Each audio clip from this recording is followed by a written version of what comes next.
What do you then say to those who would claim to be more libertarian, who would say we should just let people do what they want and it's wrong to try to prevent them from accessing pornography? That's a system of government and thought that works really well when you have like a commune of like 100 intelligent people. When you have a country, think about, I mean, if we all get together and we're in this city, I mean, that works pretty well because I can trust reasonably, like, well, if Matt wants to do what Matt wants to do, it's probably not going to step on my toes too much. But when you live in a country of 350 million people and you have all these different cultures and interest groups and backgrounds, well, not everyone's going to subscribe to a tradition that was bred out of like Anglo-Saxon culture, you know, that goes back 1,000 years. People are going to come from cultures where they're more community-based, more collective.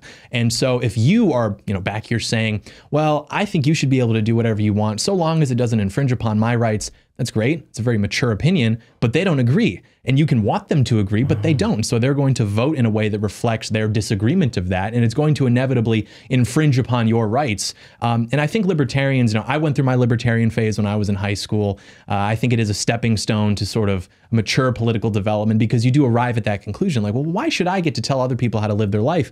But as you understand how power works and political power works and human nature works, I think the conclusion that people tend to arrive at is that it's not enough to say we have to sort of leave this power vacuum because someone's going to occupy it. Okay. And it can either be you or it can be the bad guys. And what we've seen in our country is that the bad guys are occupying it. And it's not enough to say, okay, well, we have whoever is in charge of this country and they're promoting all of this nonsense, all of this sinful behavior. Well, my answer to that is I'm going to ask it to go away. I'm going to say, excuse me, state, you're infringing upon my rights and I don't even think you should exist as a concept. I believe in small government. And the state says, that's cute, and then they continue with their business. Whereas actual organized opposition to that, something like, you know, a more classically right-wing government like you'd have seen in this country 100 years ago, they crush that opposition because that's actually a threat. And that right-wing opposition doesn't actually want to have some sort of totalitarian state. They just want the communists to go away. And so because the communists understand that the only threat to that is an organized right-wing opposition as opposed to just, you know, libertarians who want to masturbate and smoke weed and say,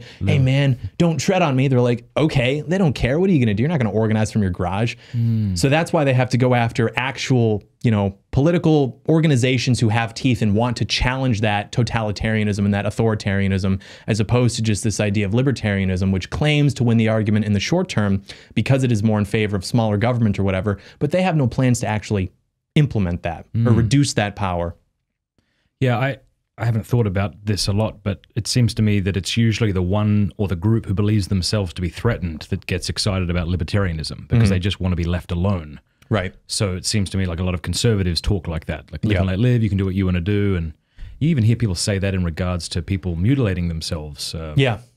Yeah, it's a very weak position, and I think it's indicative of how much we've lost. Like, if you're in a fight, for example, and you're in a fight with, let's say, Wee Man. Remember Wee Man from the Jackass movies? No, he is a gentleman of, we'll say, low y-axis value. Okay. He is a shorter gentleman. Okay. And if you're in a fight with him, he's, you know, starting a fight with you outside of a cigar lounge or something, you're probably going to just be like, what are you doing? You know, if he gives you a hard time, you'll like knock him out and go about your day. But if you are being attacked by Shaquille O'Neal, you're probably going to be like, just leave me alone. Just leave me alone. I just want to be left alone. It's almost like rationalizing your own inability to fight back as some sort of virtue. Like, well, what if we both leave each other alone? And so we're coming at it from a position of being already on the defense. And people do not like that sort of weakness. You know, if there's a strong horse and a weak horse, people are going to like the strong horse. And there's a great example of this rhetorically that we've seen in just the last few years, where you had the Black Lives Matter protesters in the summer of 2020.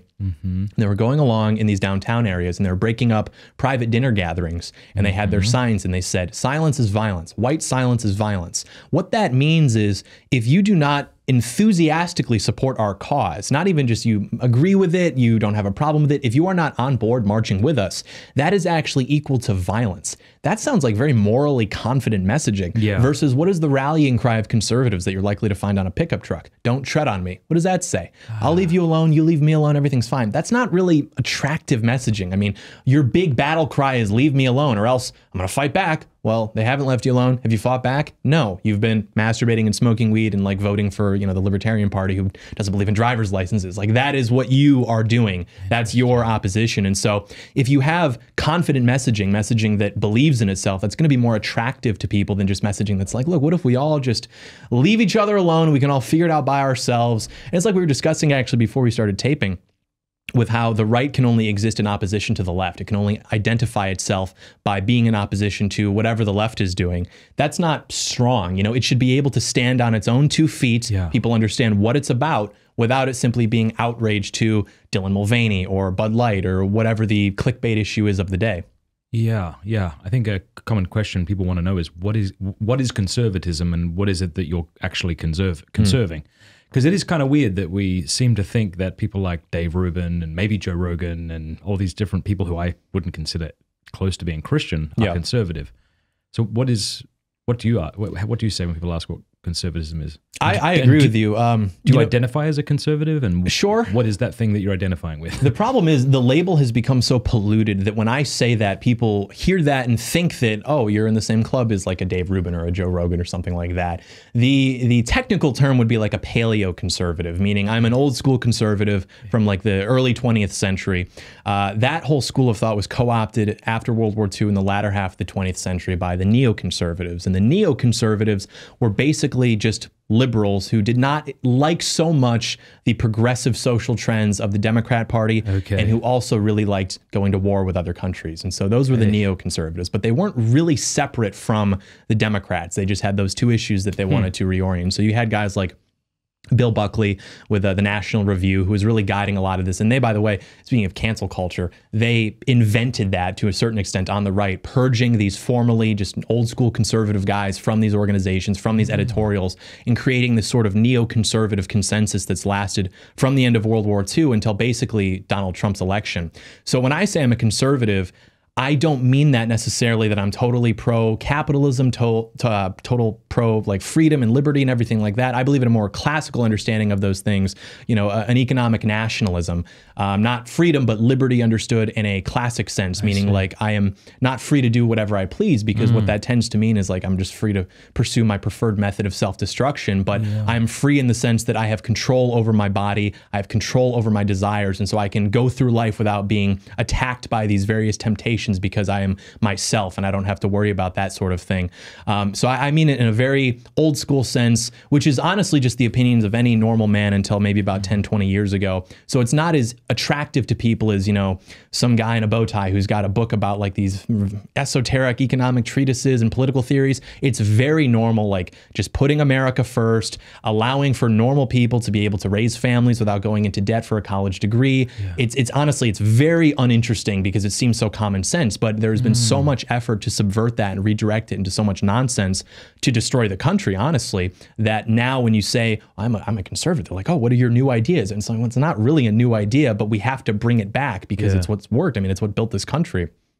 And so I heard of some big conservative conference, you'd know more than me, that tried to get a porn performer to come and speak, or even if you don't know that specific example, you know that sort of stuff is happening, right? Yeah, it's almost like these conservatives are trying to band with whoever will agree with them. So transgenders, but they're for us on this, so we're going to link arms with them. And I suppose there's something to be said with trying to fight a common enemy, but where does that go wrong? When do you want to stop? Well, it seems to me you should never have a porn performer advocating for your positions, but... Yeah, it's sort of this like big tent mindset. And the big tent is good because it allows for more of our people to be in the big tent. But the big tent is not good when it just lets anybody in, because then it's like, what's the point of even having the big tent? You know, if you're going to concede on issues like sexual morality, pornography, things like that, which I mean, would have been repulsive to like even George Bush or something. But now like our A-list conservative conferences, this is where the serious organizing is. We've got the movers and shakers here. We're going to figure out how to beat the bad guys. And then you've got porn stars there. It's like, what are you doing? And especially too, you know, you got young men who are interested in politics. You're showing them that this is okay. Like this lifestyle, this type of content is okay. So, and that's like a lot of the problem too with conservatism is they worship capitalism. They worship the GDP. As long as the number goes up, that must mean that the standard of living is going up. That must mean that the country's doing better. But you have to have some sort of moral system in place where you can't monetize vice. You cannot profit off the degradation of your fellow countrymen by selling them pornography, selling them drugs, things like that. Like that is completely immoral. Hey, thank you so much for watching. Before you go, do us a favor, leave a comment, let us know what you thought of the video, like, and subscribe.